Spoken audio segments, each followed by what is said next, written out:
Isang linggo lang nang nakaraan, tumawag ang anak ko sa telepono, pilit pang kalmado.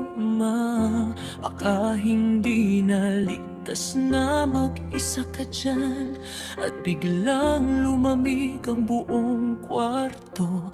Matanda na ako ngayon, mabagal na ang lakad, nanginginig ang kamay. Alam ko na ang kasunod ng usapang ganon. Mga kwartong tahimik at ilaw na maputla sa gabi. Simula nang mawala ang aking asawa na mahabang panahon kong kasama. Ako na lang ang nagtitimpla ng kape, ako na lang ang kausap ng hangin tuwing umaga.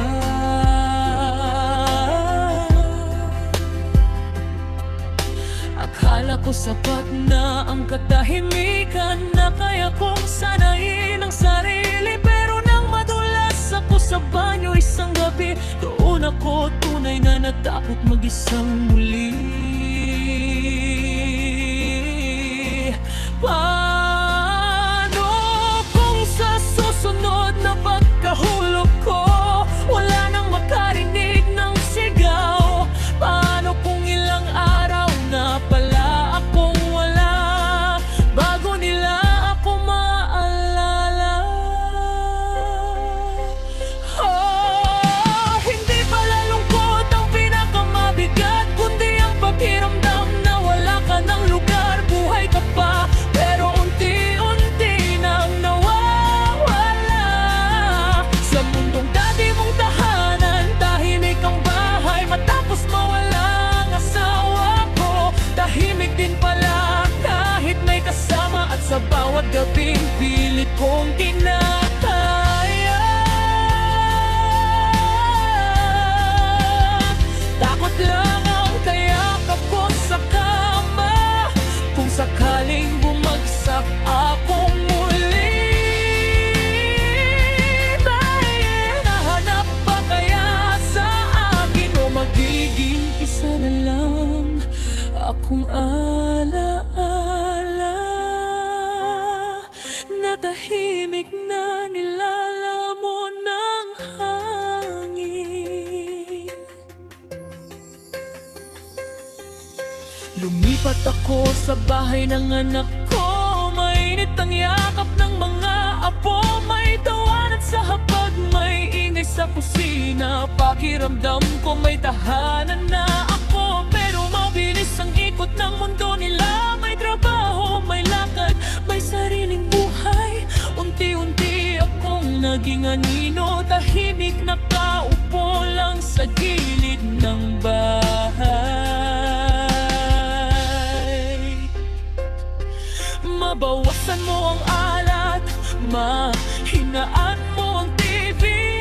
Hindi naman sila masama, pagod lang silang intindihin ako araw-araw.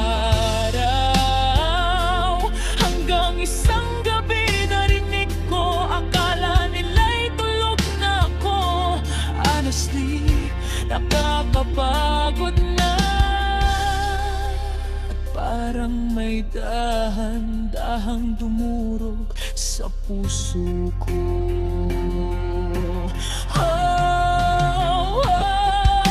Hindi pala sapat ang may kasama, kung pakiramdam mo'y pabigat ka na. Mas masakit palang marinig, tama sila pero mahirap tanggapin. Tahimik ang bahay matapos mawala ang asawa ko, pero mas tahimik ang pusong sugatan. Napapalitot ang mga maraming tao, pakiramdam ko'y wala pa rin ako. Kung sakaling mawala ako bukas, iiyak ba sila o hihinga ng maluwag? Diyos ko, paano naging ganito? Ng pagtanda'y parang kasalanan lamang.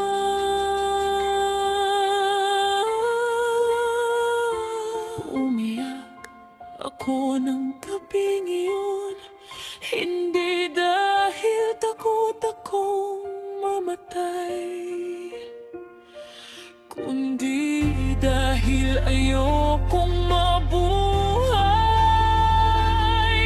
na parang wala nang saysay.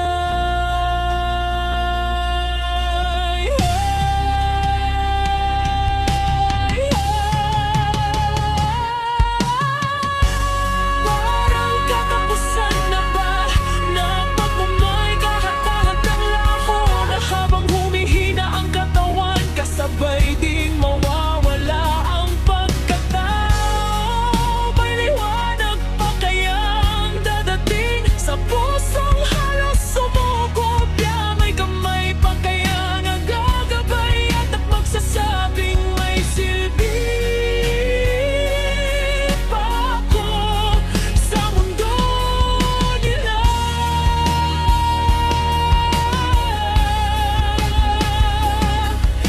Hindi man malakas kaya noon, hindi man kayang tumakbo sa ulan, ako'y matanda na.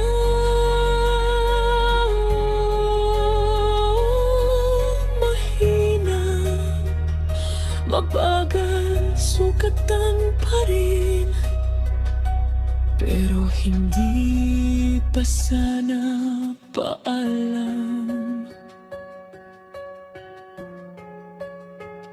Hindi pa ako naghihintay maglaho, ako'y nabubuhay pa rin. Kailangan ng pag-intindi at pagmamahal nila.